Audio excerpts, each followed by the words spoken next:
Պատմություն կառուցել կադր առ կադր, ռեկից ստոպ: Սա այն փուլն է, երբ դուք հիմնականում գիտեք ինչ անել ռեկից առաջ, ու հիմա ժամանակն է, որ հասկանաք ռեկը սեղմելուց հետո ինչ պետք է անել, ինչքան պետք է պահել, ինչպես պետք է պահել և երբ պետք է ստոպը սեղմել: Վիզուալ պատմությունը իրականում հյուսվում է կադր առ կադր: Յուրաքանչյուր կադր մեկ ամբողջական տեսարանի մի հատված է, մի կտոր: Պատկերացրեք մի մեծ փազլի մի հատիկը: Երբ հավաքում եք փազլի բոլոր հատիկները ճիշտ տեղում, տեսնում եք ամբողջ տեսարանը: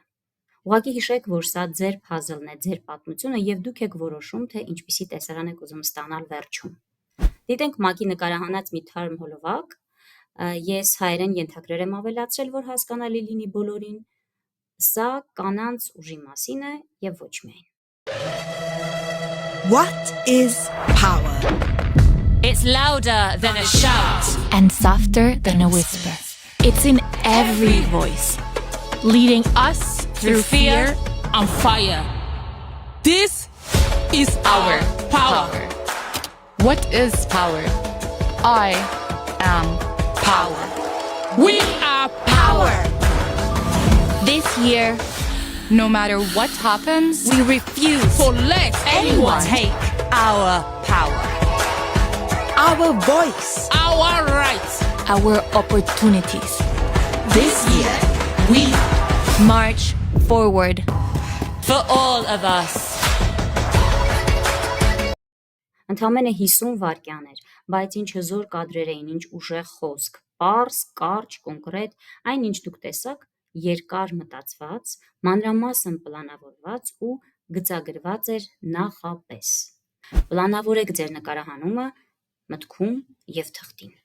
Այսպիսի խոսք կա, եթե դուք ձախողում եք պլանավորումը, դուք պլանավորում եք ձախողել: Այսինքն, եթե դուք վատ եք պլանավորում կամ առհասարակ չեք պլանավորում, դուք կձախողեք: Նախ հարցեր տվեք ինքներդ ձեզ: Ո՞րն է իմ վիդեոյի նպատակը: Ո՞վ է իմ լսարանը: Ի՞նչ մեսիջ, ուղերձ եմ ուզում տեղ հասցնել: Այս հարցերին պատասխանելը ձեզ կօգնի ունենալ հստակ ուղղություն և տեսանկարահանման կառուցվածք: Պատասխաններն ունենալուց հետո սկսում ենք գրել տեքստ: Դիտենք լրագրող բլոգեր Զարա Ղազարյանի 1.5 րոպեանոց մոտ ռիլը: Նա խոսում է թեմաներից, որոնց մասին շատերը լռում են և հատկապես կանանց առնչվող թեմաներից է խոսում: Այս ռիլում նա քննարկում է կնոջ տեղը խոհանոցում է կարծրատիպային արտահայտությունը: Սկզբում հարց է բարձրացնում, վերջում տալիս է պատասխաններ: Կնոջ տեղը խոհանոցում է: Ժամանակակից աշխարհում ավանդույթ, թե ամեն դեպքում մարքետինգ: Երկրորդ համաշխարհային: Տղամարդիկ ռազմաճակատում են, թիկունքը պետք է պահեն կանայք: Ավելի շատ տղամարդկային մասնագիտություններ, որոնցով ինչ-որ մեկը պետք է զբաղվեր, սկսեցին զբաղվել կանայք: Շատ կանայք այդ ընթացքում հասկացան, որ իրենք կարող են օգտակար լինել բոլոր ոլորտներում և իրենք կարող են անել այն աշխատանքը, որը մինչ այդ համոզել են, որ իրենք չեն կարող անել: Եվ այսպես մի քանի տարի: Պատերազմը ավարտվեց, տղամարդիկ վերադարձան, ինչ-որ կերպ պետք է նաև վերադառնային աշխատաշուկա: Շատ կանայք շատ ոլորտներում արդեն հաստատել էին իրենց դիրքերը: Կար դրված խնդիր: Աշխարհը պետք է լիներ այնպիսինը, ինչպիսին եղել էր մինչև պատերազմ: Կանանց վերադարձնելը խոհանոց դարձավ քաղաքական և տնտեսական ռազմավարություն: Գործի դրվեց մեդիան: Կինոն, գովազդը, ամսագրերը կանանց ուղղորդում էին խոհանոց, որովհետև լավ կինը պետք է լինի խոհանոցում: Ակտիվ սկսեցին վաճառել խոհանոցային իրեր: Այդ իրերը ցանկանալով դու դառնում ես երջանիկ կին: Ամսագրերի էջերից ժպտում էր երջանիկ և անհոգ տնտեսուհին, ով ասում էր ես երջանիկ եմ, որովհետև ես ունեմ այս կամ այն իրը: Սա բավականին հայտնի հնարք է: Կանանց վաճառում էին էմոցիա, դիրք սոցիումում: Կնոջ տեղը խոհանոցում է միայն այն դեպքում, երբ կինն է դա ուզում: Այնպես ինչպես ցանկացած մարդ անկախ սեռից կարող է ինքնաարտահայտվել այն ոլորտում, որ ինքն է ուզում: Սա այն նույն հնարքն է, որը հետագայում խոհանոցից տեղափոխվեց գեղեցկության ինդուստրիա, բայց այդ մասին հաջորդ ռիլում: Եթե ձեր պատմության մեջ, ձեր տեքստում կա ձեր խոսքը, ինչպես օրինակ Զարայի ռիլում էր, ապա դուք պետք է ձայնագրվեք: Ձայնագրվում եք ըստ մեր անցած նկարահանման հիմունքների: Ընտրում եք անաղմուկ և լավ լուսավորված տարածք, բնական լույսին կանգնում եք դեմքով, նայում եք ուղիղ կամերային: Նկարահանում եք ցանկալի է ոչ դիմային, այլ հիմնական տեսախցիկով: Կան նաև թելեպրոմպտեր հուշարարներ, CapCut-ն ունի, էկրանի վրա տեքստը տեղադրում եք, դնում եք ձեր նախընտրած արագության վրա և կարդալով ձայնագրում եք: Եթե արդեն ունեք հարցազրույց, սղագրում եք այդ հարցազրույցը առանձնացնելով ամենակարևոր խոսքերը։ Եվ այսպես, երբ ունեք արդեն գրված տեքստ, սցենար, սկսեք պլանավորել ձեր նկարահանումը։ Իրար հաջորդող կադրերի նախնական պլան կազմեք։ Ձեր պատմությունը վիզուալ պատկերավոր դարձնելու համար նախ պետք է ինքներդ տեսնեք այդ պատմությունը։ Ինքներդ նկարեք, ձեր սևագիրը ունենաք։ Դրա անունը պատմատախտակ է կամ սցենարային տախտակ։ Ինչ է դա։ Սցենարային տախտակը, ինչպես կոմիքսների շարքը, ցույց է տալիս, թե ինչ տեսք կունենա տեսանյութի յուրաքանչյուր կադր։ Շատերը հիմա կասեք, ես լավ չեմ նկարում, մի մտահոգվեք։ Թղթի վրա մատիտով կամ գրիչով արված ուրվագծերը բավարար են։ Ահա այս օրինակներով մոտավորապես կարող եք պատկերացնել, թե ինչպես պետք է տախտակը նկարեք։ Այս ռիլում էլ նախնական գծագիրն է ու արդեն ստացված կադրը։ Also, I have a few ideas there. We can put each other.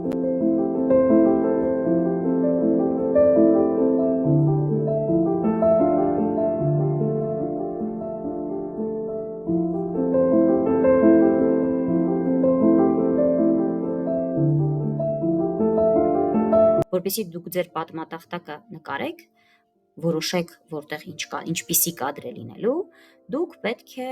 գաղափար ունենաք պլաններից, կադրերի տեսակներից։ Ժամանակակից սմարթֆոնները թույլ են տալիս նույն կետից 3 պլանով նկարել՝ ընդհանուր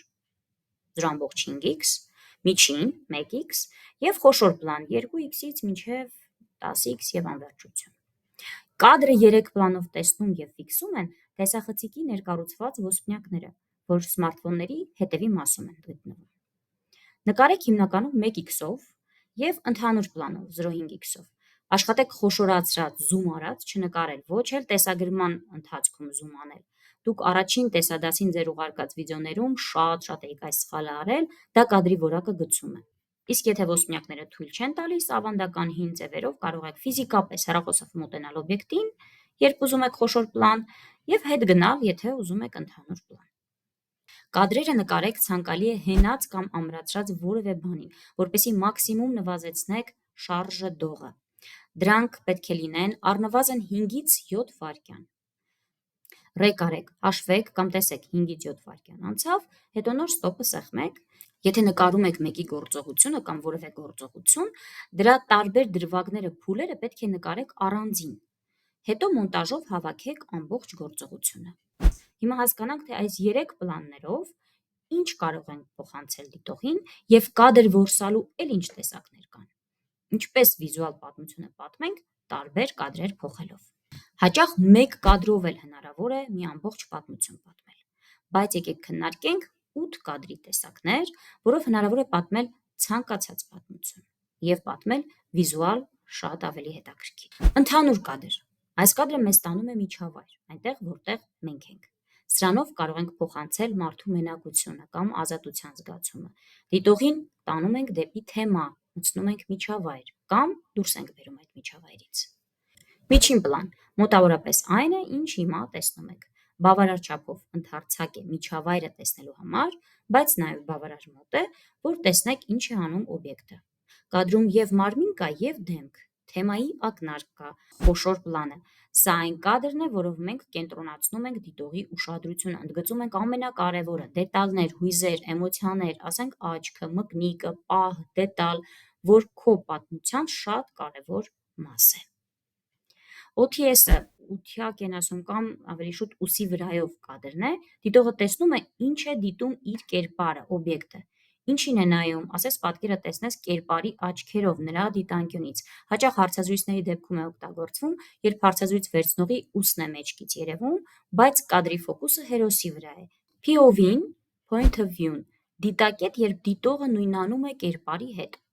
Ութնյակի ուսն էլ է արանքից դուրս գալիս եւ հակառակը օբյեկտից կերպար դիտակետն է։ Ճիշտ կիրառելու դեպքում կարող ես հայտնվել պահի ներսում։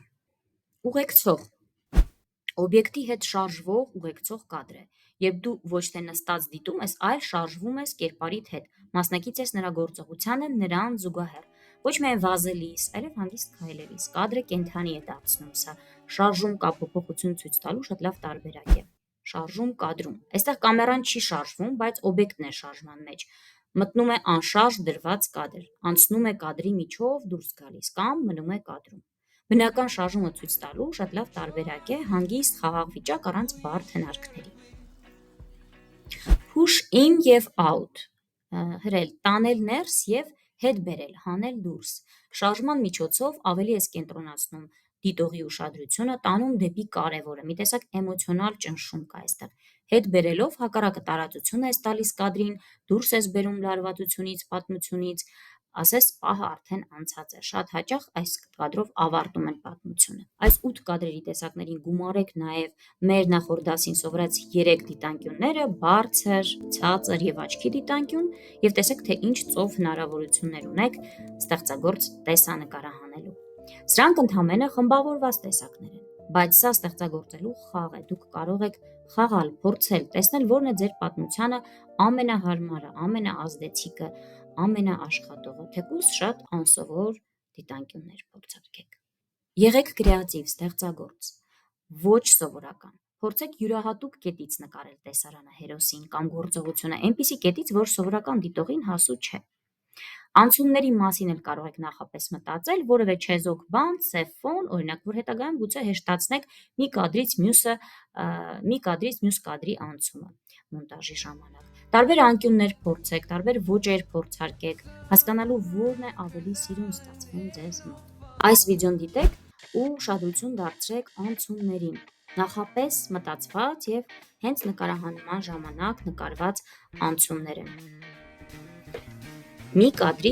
Խոսքը մի կադրից մյուսը անցնելու այդ պահին։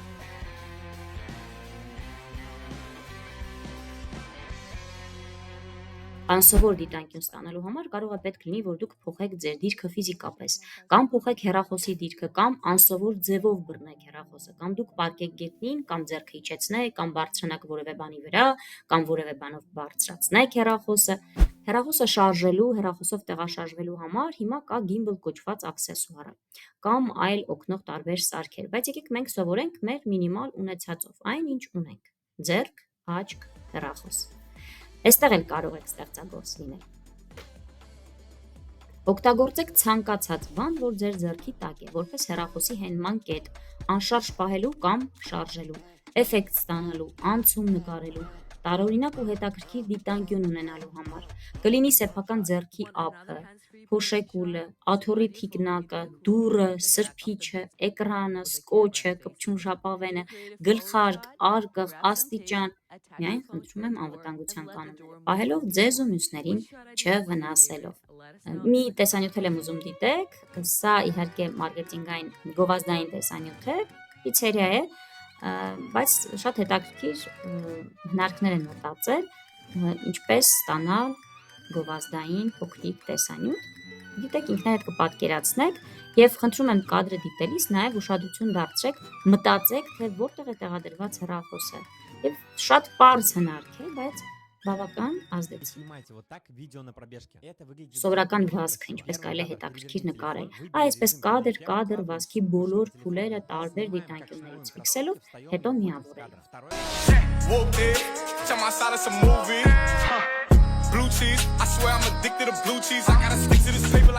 Դե ձեզ շնորհավորում եմ, հիմա դուք գիտեք, թե ինչպես կարող եք ձեր սմարթֆոնը վերածել ստեղծագործ գործիքի։ Դադարեք լինել պարզապես սպառողներ, սկսեք ստեղծել ձեր սեփական աշխարհը։ Շատ փորձեք, էքսպերիմենտներ արեք ու կիսվեք ձեր պատմությամբ աշխարհի հետ։